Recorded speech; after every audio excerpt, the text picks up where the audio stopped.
I guess select board representative for representative. Thank you. That's what I was thinking. Maybe accurate, but yeah.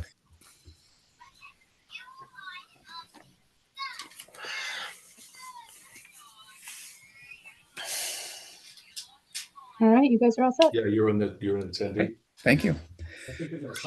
Good evening, everyone. It is August 12th, 7:02 p.m. We're going to start this meeting of the Traffic Safety Committee. My name is Bill Pierce, Chairman, and I'm just going to go around the room to make sure that we can hear everyone here. So when I mention your name, please just respond in the affirmative so we can make sure that we can hear everyone. Rachel.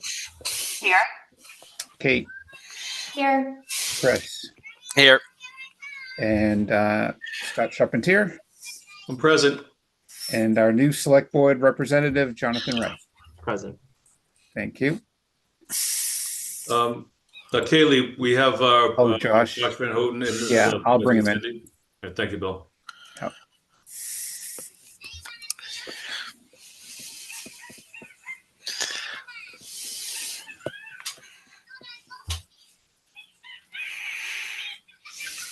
Hey, Josh. There he is.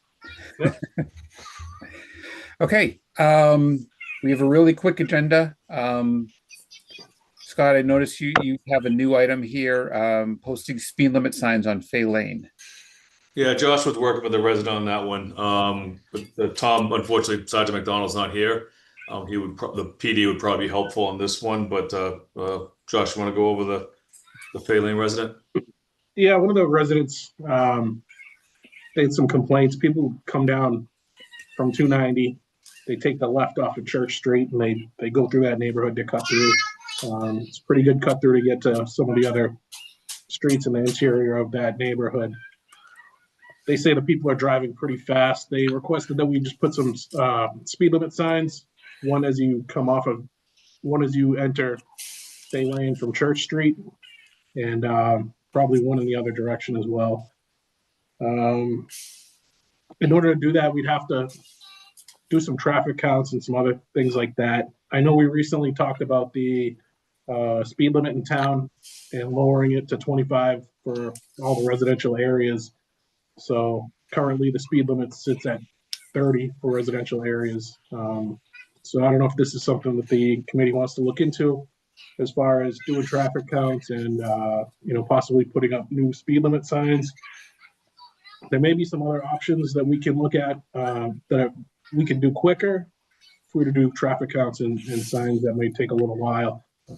I know that there's some places in town where the police have put up the signs that show how fast people are going, and we might be able to get one of those out there just to give people an idea of how fast they are going, because they might not realize they're doing 40 miles an hour through a residential area. And I think that's something that we could get up pretty quick. Also, we could post some, we could do a little bit more enforcement out there. Maybe if we do get the speed limit, it's not a speed limit sign, but the speed sign that shows how fast people are going. And maybe if we had a cop out there once in a while during a rush hour, it might do a lot to curb the speeding in the area. And that speed limit feedback sign collects data as well, right? So we'd be able to see what the speeds are.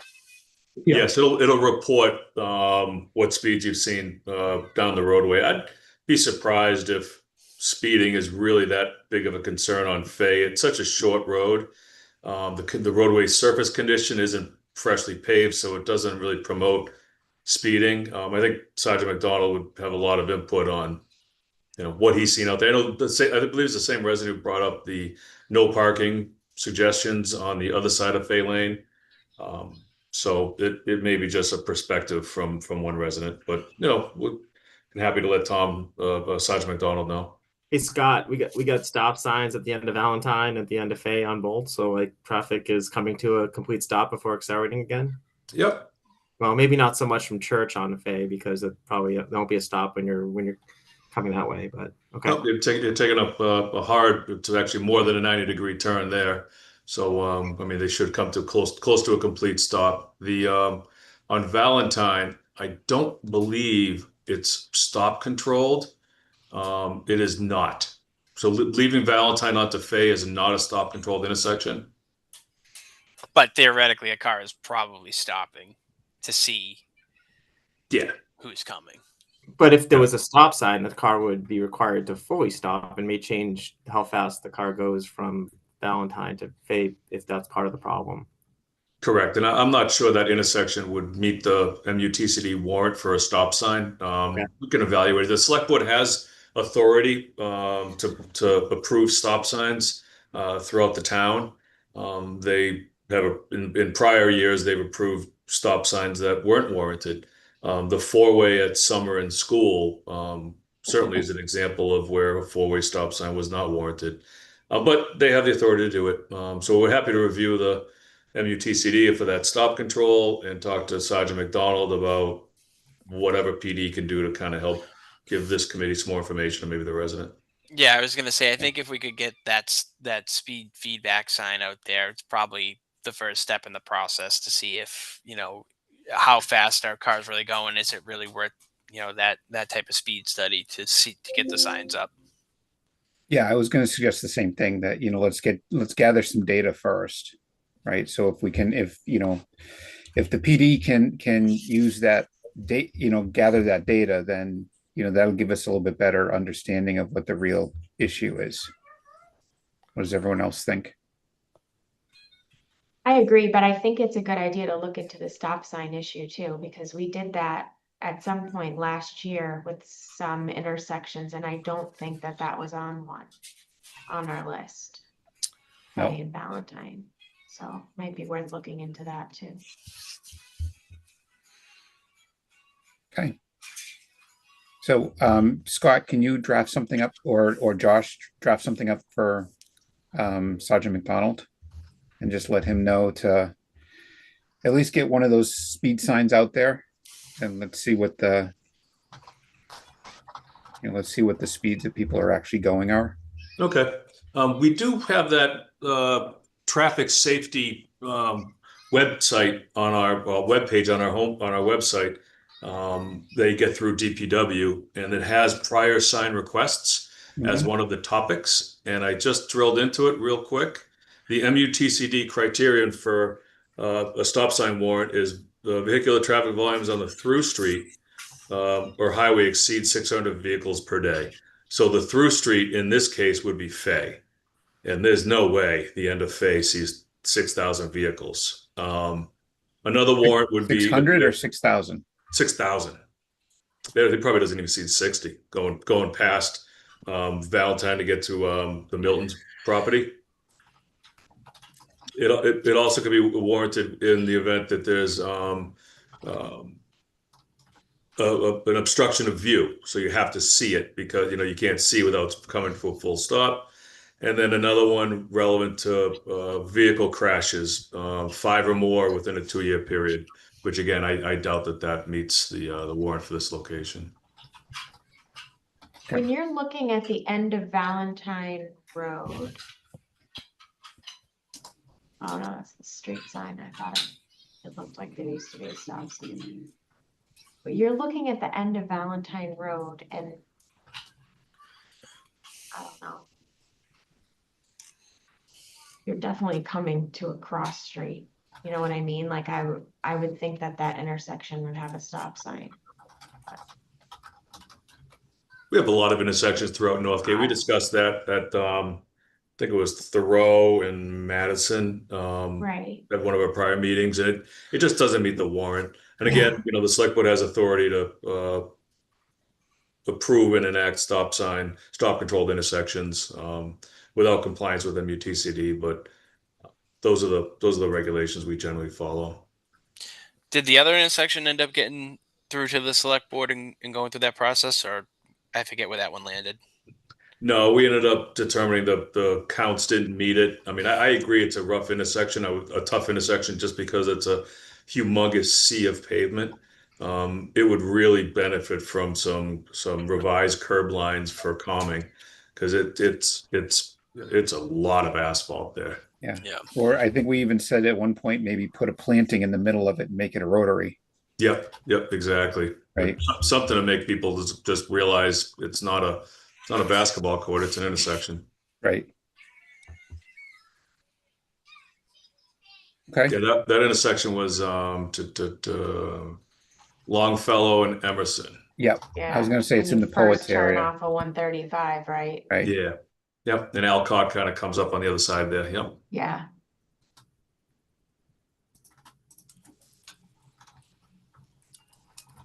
Okay. All right, I'll draft an email to Sergeant McDonald and see how quick we can get those speed signs out there. Please. Thank you. Thank you. Thank you. Okay. Before we go on to the other items, I do want to add in here. I saw the note, Josh, about the Pleasant and Lincoln, the HV, the heavy vehicle exclusion. So that's finally going through. Yeah, that's been sent over to the DOT for review. We sent over a cover letter, a copy of the report from Weston and Sampson, and the minutes from the Traffic Safety Committee, and the most recent select board meeting where it was discussed. Yep. Awesome. Okay. And what's the, I think their turnaround time is usually like 30 days, right? It's not too long. Yeah, they generally push these things out relatively quickly, within a month. The next step thereafter is to bring it to the select board for adoption of the local bylaw change, the local code change. Once the select board votes on that officially, and those minutes are accepted, we forward those minutes representing their vote to the state, and then DOT will authorize us to raise the signs, and then we'll finally get trucks off of those two roads, which will be a blessing. And hopefully you don't find any gas lines in the way. Good. Okay. So let's see. Alternate solution for truck traffic at intersection of Barefoot and Whitney. This was the 5-ton exclusion that's on Whitney, right? Correct. Just to bring our liaison John up to speed, there's an old heavy commercial vehicle exclusion, a truck exclusion on Whitney Street from Church. In our bylaws, it says Colburn, but it's actually Barefoot Road. So that's the truck exclusion. Nothing over 5 tons between Barefoot and Whitney Street on Church. I mean, sorry, on Whitney Street to Church. So there's a weight restriction on the bridge, the bridge on Whitney Street that goes over the railroad tracks after Coolidge, before you get to Anza's and 432 Whitney Street. That bridge weight restriction prevents trucks from going in that direction. So a tractor trailer driving up Barefoot Road, he stops, he looks in front of himself, so looks in front across the intersection, he sees a sign that says no left turn, weight restriction, truck exclusion. He can take a right, but the only 2 ways to get out of taking a right and not going over that bridge is to go up Maynard, Babcock, or Coolidge. None of those are roadways that I believe this committee wants tractor trailers traversing regularly. So I reached out to DOT. How do we deal with this issue since that bridge weight restriction has been enacted by the state? They said we can hood or cover the truck exclusion sign at the end of Barefoot, and therefore allow trucks to turn left. As long as we notify the police department that truck exclusion is locally suspended for vehicles traveling in that direction. So trucks would then be allowed to take a left at Barefoot onto Whitney Street and head toward Church. I would recommend that we put a sign that indicates left, all trucks turn left, or something to that effect. So they know don't go over the bridge. DOT's perspective is it's more critical to safety that that bridge doesn't collapse with a vehicle on it due to a truck traffic than trucks going down Whitney Street toward Church. So my only concern with this is, if you think about it, how many trucks are really coming off of 290, right, going up Barefoot to take a left onto Whitney? Because they would just go down to Church, the next exit. Yeah, the majority of them visit their destination on barefoot and then exit in that same direction going back toward 290. Or what I see every day in front of my house is they come up barefoot in order to get the right-hand turn to go to wherever their location is along that stretch where SA Farm is and the gas and all, that industrial area. And that's right? that's what we don't want. I see that every day. I will tell you every day. I can show you the video from my ring cam. Yep. So they go over the bridge. So they go over the bridge. I think the problem is that the sign for the bridge is after they make that right-hand turn. Right. And so, my question here is, do we need signs further down barefoot? Or, I mean, because once they're at the top of barefoot, there's nothing they can do. It's not like they're going to be able to turn around there, right?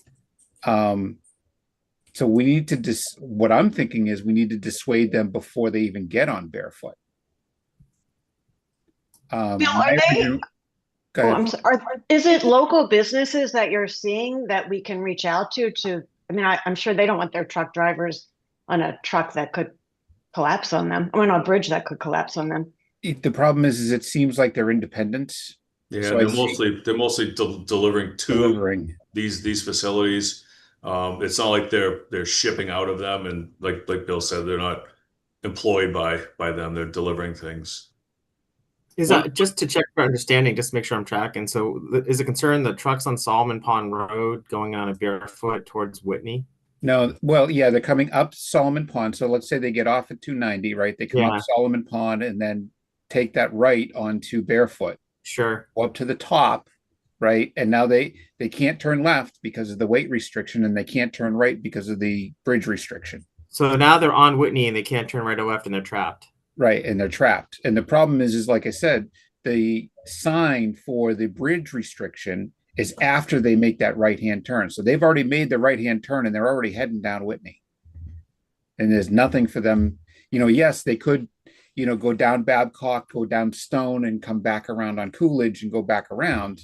But we don't want them doing that. We don't want them doing residential that. I can reach out to DOT. So DOT is the one who determines and install the weight restriction signs for the bridges. I can reach back out to them, indicating that, yes, our traffic safety committee believes that it is viable to hood the signs so that trucks can take a left off of barefoot. Can DOT support an effort to put a weight restriction due to bridge at that same location? So when a tractor trailer pulls up, he sees a sign, bridge weight restriction to the right, all trucks left turn only, something to that effect. Right. And we need their approval because it's their restriction, not ours. Yeah. And I'll tell you, once they do that once or twice and have to go all the way down Whitney, up Church, back down 290 to get back to their look, they'll do that once or twice and that'll be it. Yep. They won't do that anymore. Yep. Dissuade through misery. And the reason not to just, that's probably not, this obviously it's just like, I know, but why not just a truck exclusion from Solomon Pond to barefoot? Well, that's what I thought originally too, was, put a weight restriction on barefoot. Right. And just going that way, but you allow trucks to go the other way that are, I imagine they're like, does any of the business on barefoot have trucks that on that weight restriction that would need to get to Solomon Pond Road to get to 290? They're exempt. Their truck is exempt from accessing the roadway when they're doing business on the road. Yeah, if you have business on the road, you're exempt from a weight restriction. Okay, yeah, that makes so then, yeah. So why not have the truck exclusion just going from Solomon Pond to barefoot and take care of the problem? Because that will take us about a year to between the consulting, the traffic study, getting all the numbers together. And, in the meantime, the trucks are still going over this bridge. One of the challenges with a truck exclusion, either on that short segment of Solomon Pond or on barefoot, is the alternate routes. All heavy commercial vehicle exclusions have to have viable alternate routes. Yeah. If they go through a neighboring community, you need to get that neighboring community's written approval. I have never, ever seen a neighboring community. Sure. Yes, put your trucks on my road. Street has that bridge, right? Right. Yeah. So that we don't want to. That's a really tough section of town for trucks. Yeah, no, I don't think that's the solution. I'm with you. But we'll talk to DOT. Maybe like you said, Bill. Some clear indications, and then a few miserable drives down Whitney Street. They won't make that mistake again. Yeah. What does everyone else think? I think that's our best viable option, honestly. I know it's so tough because Whitney Street, having run down it myself, it is narrow Yep. where there's no sidewalk. And I'm in always this town, we can't have a truck exclusion on every road that's narrow because we wouldn't have trucks in the entire town. yeah. So And I'm always scared of that corner. What is that? I can't think of the name of the street now.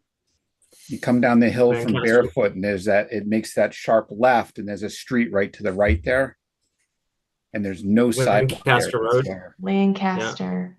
Yep. Yeah, Lancaster, Washburn come out there. Yeah. It's like Washburn. Yeah. Lancaster. That one's really bad. But okay. So Scott, yeah, if you can write that letter up for us, please. Do you need us to Yeah, I don't know. vote or anything? I think after DOT said that's okay, then probably we bring it to the committee for a formal vote, so we can have some documentation that we're hooding that direction, in concurrence with Mass DOT. Good. Okay, on to the next thing. Traffic pattern and controls at intersection of Church Street and Pierce Street. It's so funny because I literally came out of CVS today and followed somebody out of the drive-through. They made that left-hand turn onto CVS, got confused, and made the left-hand turn onto Church Street from Pierce. So I know, I understand go ahead. I just want to point out real quick before we get too far into this that Sergeant McDonald had really wanted to talk about this. So I think Yes. it might be a good idea to table it to next month. I know last time when we brought it up 2 months ago, he was like, I really wish I had been able to come to the meeting because he had a lot of input. So Yeah, no, and in his email, he said, he had never given anyone a ticket who had made that left-hand turn, who didn't do it intentionally, like knowing that they were going down Pierce Street to take that left-hand turn. And I understand that. And if somebody's gonna, break the rules, somebody's gonna break the rules. But, my feeling is at least we need to give people the benefit of the doubt for the ones that aren't, right? But we can definitely table that for next month's meeting. Absolutely.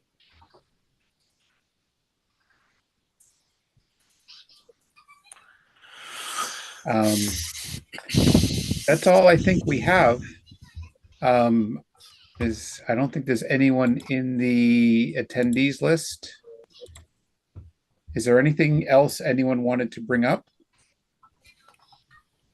Josh, you want to talk a little bit about our Northgate friend? Yeah, we did have a resident from Northgate send an email concerning the truck traffic on Northgate and the possibility of putting in a heavy commercial vehicle exclusion there. So we didn't add it to the agenda. We were looking into alternate routes to see if it would be even viable to look into. I'm not sure if it is. We can't really establish any routes that would keep the traffic in town without pushing this onto other streets where we've had similar requests. So, well, would them going down Route 20 be a viable alternative? well, is this recent though? Because Davis Street has been getting paved. So if they have seen an increase in truck traffic and that brought up the email, that could be why. Doesn't Davis Street have a truck exclusion? No.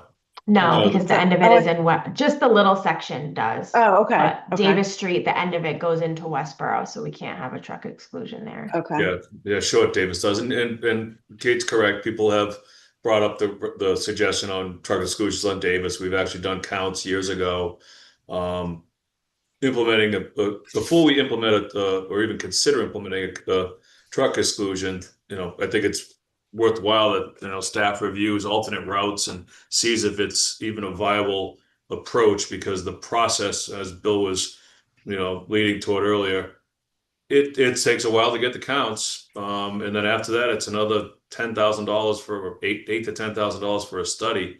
If we can look at it and say there's no viable alternative route that would be accepted, it's probably not in the best interest of our limited funds, to spend $10,000 on a study that's not going to bear any fruit. Yep. So I think we Josh and I'll look sort into of it a little deeper.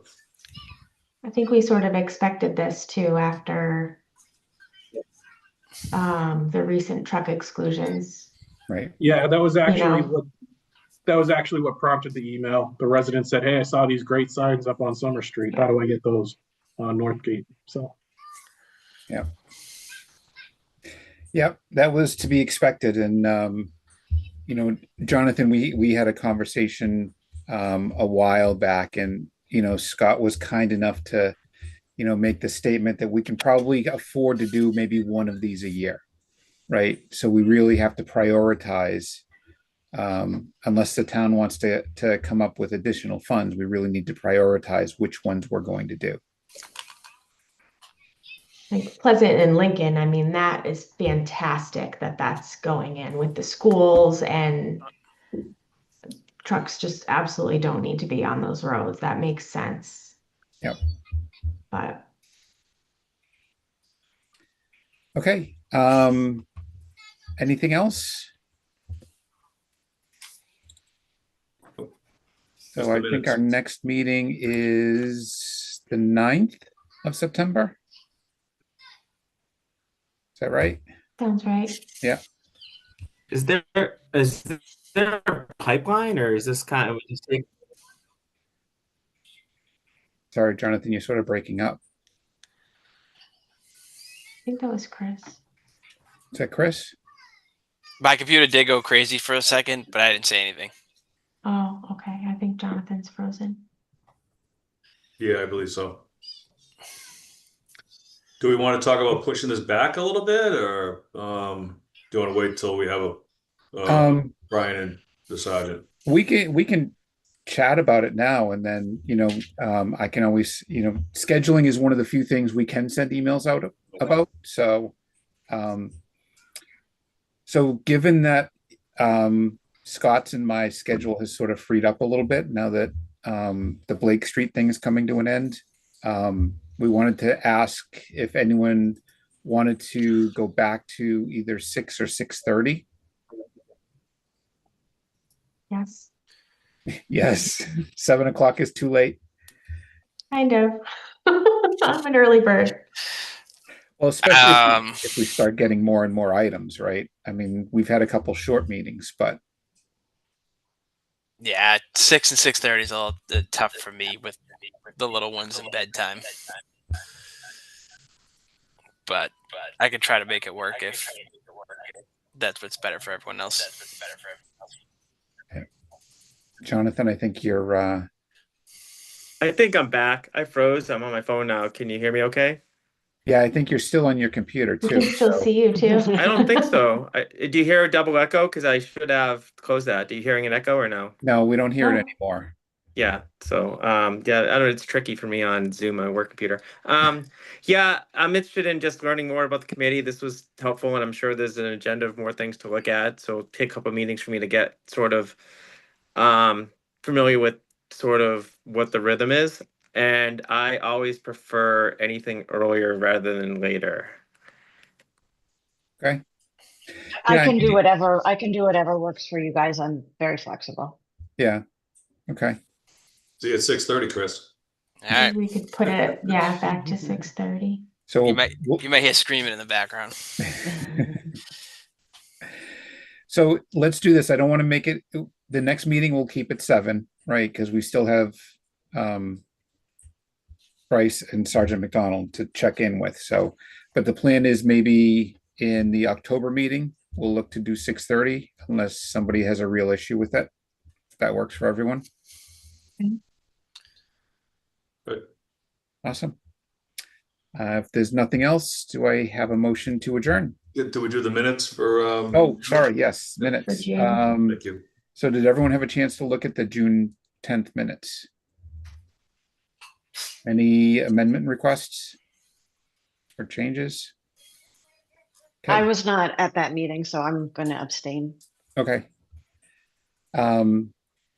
So do I have a motion to approve the June 10th, 2025 meeting minutes? A motion to moved. approve. Okay, I'll second it. thank you. Motion made by Kate, seconded by Chris. Roll call vote. Chris, Yes. Kate, I Rachel, I'll abstain. and I'm an I. Okay. And I think that's everything on our list. So do I hear a motion to adjourn? Motion to adjourn. So moved. Is there a second? I'll second it. Wondering if no one wanted to leave yet. Roll call vote. Rachel, Aye. Kate, I Chris, Aye. and I'm an I. Have a good night, everyone. Thank you. Thanks so Thank you much. all. Thank Thank you. you. you.